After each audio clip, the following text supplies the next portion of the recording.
Allah'ın Resulü'nü sallallahu aleyhi ve sellem sevmek şart mıdır? Lazım mıdır? Farz mıdır? Delil. Delil lazım. Ayet-i kerimeden delil lazım. Hadis-i şeriften delil lazım. Ayetten delil. Tevbe suresi 24. Ne buyurdu Estağfirullah? Hem ne büyük bir ayet. Kul in kâne âbâkum ve ihvânukum ve ezvâcukum ve aşiratukum. Habibim söyle onlara. Eğer sizin babalarınız, oğullarınız, kardeşleriniz, eşleriniz, akrabanız ve aşiretukum. Aşiret Türkçeleşmiş. Doğuda çok aşiretler var. Böyle kavm, kabile, akraba. Birbirini çok tutar onlar. Ve envâlûn ikteraftumuhâ. Senin baban diyor, oğlun, eşin, dostun, kardeşin, hanımın, kocan, akraban ve envâlûn ikteraftumuhâ. Kazandığın mallar. Ve ticaretun tehşevne kesâdâ. Kesadından korktuğunuz ticaretiniz, yani alışverişleriniz var. İstemiyorsunuz hiç bozulsun o işleriniz. Çünkü onlar sizin geçim kaynağınız. Çoluk çocuğa ekmek götüreceksiniz. Ve mesâkin terdavnâ, sevdiğiniz, beğendiğiniz evleriniz. Eğer bunlar ehabbe ileykum minallâhi ve rasûlih, size Allah'tan ve peygamberinden daha sevgili geliyorsa, ne çıktı? Ne çıktı? Allah ve Resulü'nün sevgisi ne olmalıymış? Ha şimdi size bunlar diyor, Allah ve Resulü'nden daha sevgili geliyorsa. Acayip bir şey. Burada ne var? Burada baba var, oğul var, eş var, kardeş var, bütün akraba var, evler var, mallar var, ticaretler, hepsi burada. Eğer bunlar size Allah'tan ve Resulü'nden daha sevgili geliyorsa, demek ki Allah ve Resulü'nün sevgisi bütün bunlardan ağır basmalıdır.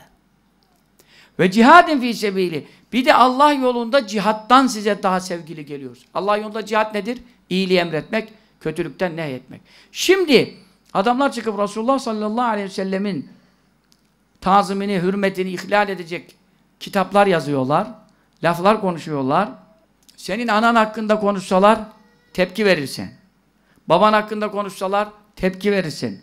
Akrabana laf atsalar tepki verirsin. Malına dokunsalar, ticaretine dokunsalar, evine efendim bir taarruzda bulunsalar çok darlanırsın, sıkıntı basar seni.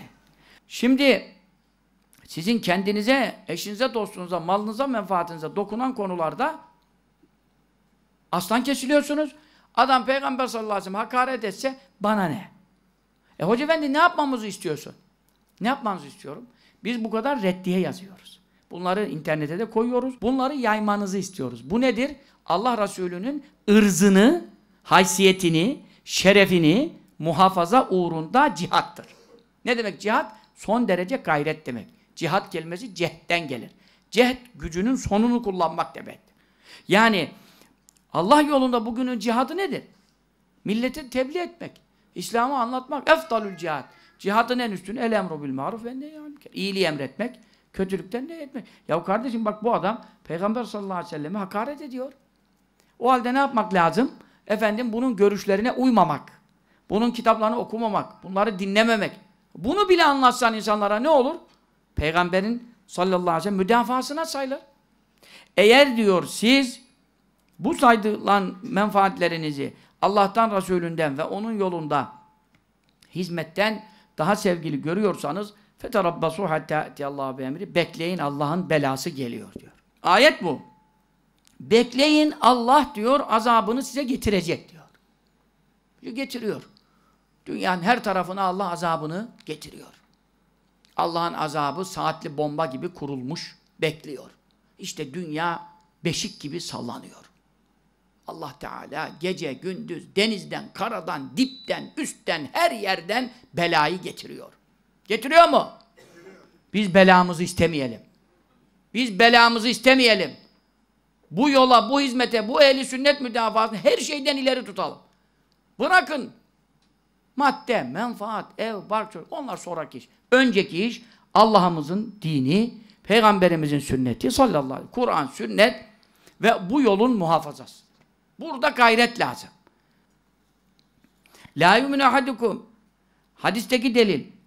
Sizin biriniz iman etmiş olamaz. Hatta kune habbeli min veledihi.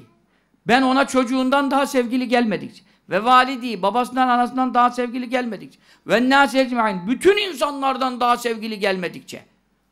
Başka hadis.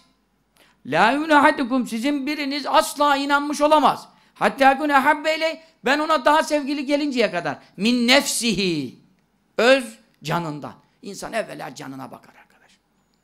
Bir yangın çıktı, bir kargaşa çıktı, bir zelzele, bir sallanma insan evvela canını düşünür. İnsanın en sevgili varlığı öz canıdır yani. Ama diyor ben ona canından daha sevgili gelmedikçe o iman etmiş olamaz. Ey gidi Müslümanlar! Kendinize yapılana ne tepki veriyorsunuz? Resulullah hakkında konuşulana kılınız kıpırdamıyor. Ondan sonra biz bağırıyoruz, çağırıyoruz, yazıyoruz, çiziyoruz. Onu da okuyan yok, onu da anlatan yok.